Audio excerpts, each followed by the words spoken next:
پسر یا دختره؟ دختره. منم میگم دختره. شکمش چیزه. اون پسرش. سب چیه؟ سب چیه؟ پسره بکنم سب. چرا مسخره؟ واقعا نه فکر نکنم سب پسر باشه. پسره بکن. شکمش کوچولو است. نه من اینو میدونم این دختر. چی شد؟ فکر کردی پسر حامله؟ ندا اصلا نمیبینه کدوم چیزه. من فکرم یه حامله است. من میگم دختره.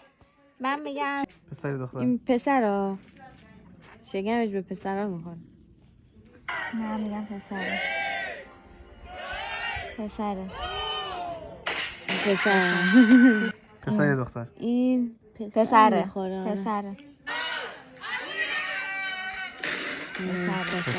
بعدی واسه خودمون یه پا چیز شده. یه پا دکتر شدیم. مرد حامله این است؟ دختره اسم پسره. ولی شکم مرد میخوره دختر. چه باحاله. چی؟ دوتا؟ یکی الان جلو میزنه. آبی پسر. وایسا. نه شاید نباشه الان این میاد جلو. نه پسر. گفتم پسره. دختر داشتم پسر. من الان جلو هم. پسره مطمئنم. خیلی قشنگه. پسره.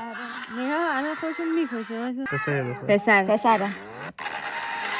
آه اصلا شکمش یا- مشخص بود. یه پا فیزیوتراپ شدیم شما. فیزیوتراپ نه ماما. ماما. این دختر. من میگم این پسره. نمیدونم شاید هم صداش پسر. داره؟ آقا پسره. پیراهن میپوشم مشخص نیست. باید تنگ بپوشم من پسره. تشخیص بدم.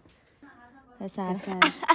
نه من پیراهن گشاد نمیتونم تشخیص بدم. من شکم دکتر و ما قشنگ نمی‌تونه حالتشو تشخیص بده. ببینم. دکتر النا آزاد هستن. یعنی معلوم این شکمش. سینگل مامیه. سینگل مامی دیگه چی؟ این دختره. به خدا دختره اینجوریه. شکمش. دختره. من میگم پسره چون ندا میگه دختره. چه مسخره است. دختره. چیه؟ دختره. این فکرم سینگل مامی بوده. سینگل مامی دیگه چی؟ یعنی با خود شده؟ یعنی باباشون من نیست که این پسره. پسر. ریدی. حس میکنم دختره. چرا؟ شکمش پهنه. صورتی چرا تو من میگم پسره. یکی پسر خیلی دوست دارم. همش آبی.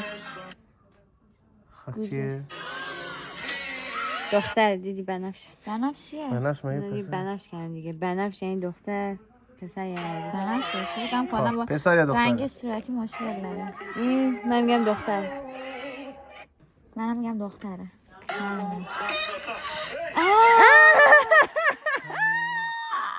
پسر یا دختره؟ دختره این. خب پلیه کن.